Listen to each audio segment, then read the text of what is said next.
തിരിച്ചു വരുന്നു. അങ്ങനെ ഒരുപാട് കാര്യങ്ങളൊക്കെ തിരിച്ചു വരികയാണ്. ആദ്യമായിട്ടൊരു സ്ഥാനം വരുമ്പോൾ പലതും വരുമല്ലോ. അപ്പൊ അങ്ങനെ വിജയവും തിരിച്ചു വരുന്നു. അപ്പോ സന്തോഷം, ആ സന്തോഷം പങ്കിടാനാണ് നമ്മൾ ഇന്നൊരു ചെറിയ കേക്ക് കട്ടിങ് പരിപാടിയിൽ വെച്ചത്. അപ്പോൾ ഇങ്ങനൊരു സിനിമ സ്വാഭാവികമായിട്ടും മലയാള സിനിമ കഴിഞ്ഞ കുറച്ച് മാസങ്ങളായിട്ട് കടന്നു പോകുന്ന ഒരു ക്രൈസിസ് എല്ലാവർക്കും അറിയാലോ. കാരണം തിയേറ്ററിലേക്ക് ആളുകൾ വരുന്നില്ല, അല്ലെങ്കിൽ തിയേറ്ററിലേക്ക് സിനിമയുടെ നമ്പർ ഓഫ് സക്സസ് റേറ്റ് വളരെയധികം കുറഞ്ഞു വരുന്ന കാലത്ത് ഒരു സിനിമ വിജയിക്കുക എന്ന് പറയുന്നത് വളരെ വളരെ ഇൻഡസ്ട്രി മുന്നോട്ട് നിലനിന്ന് പോകാനും ഒക്കെ വളരെ വളരെ ഇമ്പോർട്ടൻ്റ് ആണ്. അപ്പം കഴിഞ്ഞ ദിവസം നമ്മുടെ കൂടെ ഇറങ്ങിയ ബാക്കിയുള്ള സിനിമകളൊക്കെ തന്നെ നന്നായി ഓടുന്നു അറിയുമ്പോൾ ഒരുപാട് സന്തോഷം.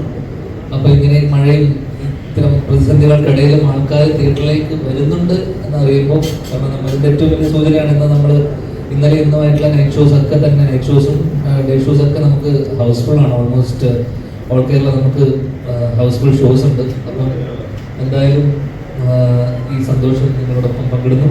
പിന്നെ വീക്കെൻഡ് ബ്ലോക്ക് ബസ്റ്റേഴ്സിൻ്റെ ഏറ്റവും സക്സസ് റേറ്റുള്ള ബാനറാണ് മലയാളത്തിൽ. അപ്പോൾ അവർ നമ്മളെ ഇങ്ങനൊരു സിനിമയുടെ ഭാഗമാക്കുകയും അല്ലെങ്കിൽ അതിൻ്റെ ഒരു നിയോഗമാകാൻ കഴിഞ്ഞതിൽ ഒരുപാട് സന്തോഷം അറിയിക്കുന്നു. ഇന്ദ്രനീലും രാഹുലുമാണ് ഡയറക്ടേഴ്സ്. നിങ്ങൾ ഒരു പരിചയപ്പെട്ടിട്ടുണ്ടാവില്ല.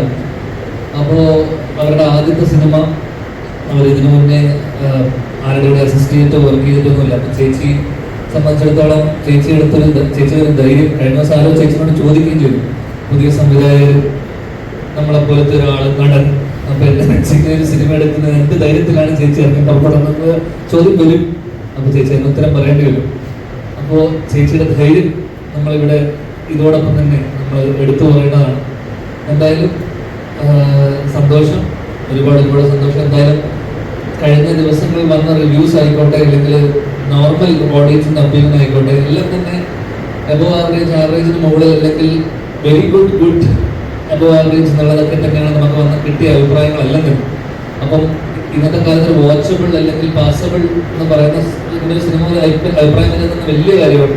അപ്പം ഇപ്പം തിയേറ്ററിൽ വരുന്ന ആൾക്കാർക്ക് എനിക്ക് തോന്നുന്നു വേർഡ് ഓഫ് മൗത്തിലൂടെ വന്ന ആൾക്കാരാണ് കൂടുതലും.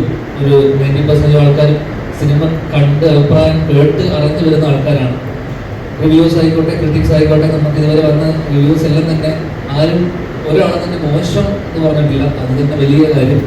അപ്പോൾ എന്തായാലും നമ്മൾ എടുത്ത എഫേർട്ടിന്, അല്ലെങ്കിൽ ഇവരെല്ലാവരുടെയും ഒരു ടീം എഫേർട്ടാണ്, ഒരു കളക്റ്റീവ് ആയിട്ടുള്ള എഫേർട്ടാണ്.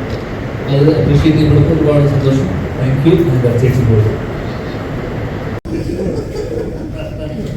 അങ്ങനെയൊന്നും ആർക്കണ്ട.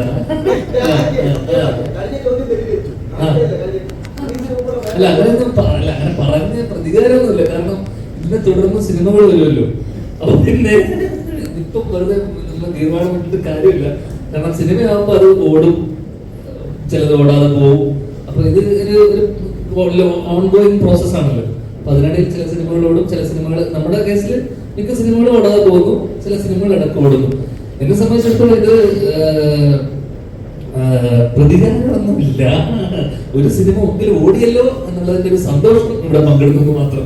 കാരണം ഇനി വരാനിരിക്കുന്ന പല സിനിമകളും ഓടണമെന്നില്ല, അല്ലെങ്കിൽ ചിലത് ഓടാം, ഓടും. അല്ല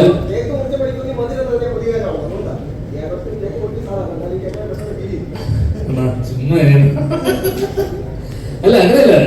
ഇതൊക്കെ വല്ലപ്പോഴും കിട്ടുന്ന അനുഭവങ്ങളാണല്ലോ. കേക്ക് മുറിക്കുക, success celebration, success press meet. ഇപ്പൊ അടുത്ത് പ്രിൻസിന്റെ സക്സസ് വരാൻ പറ്റി, അതിനെ തുടർന്ന് വീണ്ടും ഒരു കുഞ്ഞു സക്സസ്. അപ്പൊ എന്തായാലും സന്തോഷം. ഇത്രയേ ഉള്ളൂ.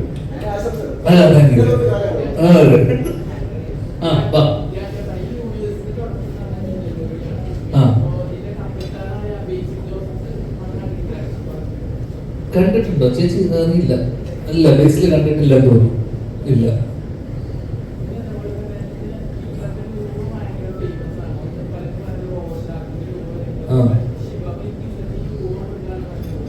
അത് എന്നോടല്ല, നിങ്ങൾ പറഞ്ഞു.